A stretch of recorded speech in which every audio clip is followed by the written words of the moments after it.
Welcome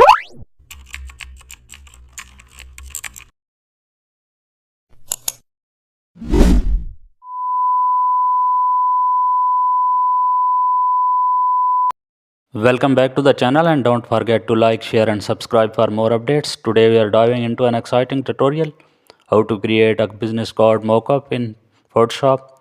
Start by placing your card design onto a perspective background, then convert both front and back side into smart object.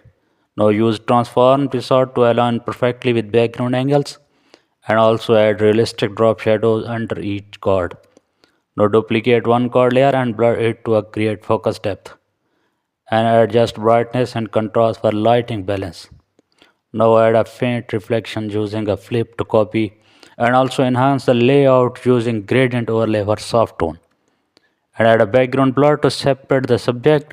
Now insert your brand logo on a one card for focus and also apply bevel and emboss to enhance 3D.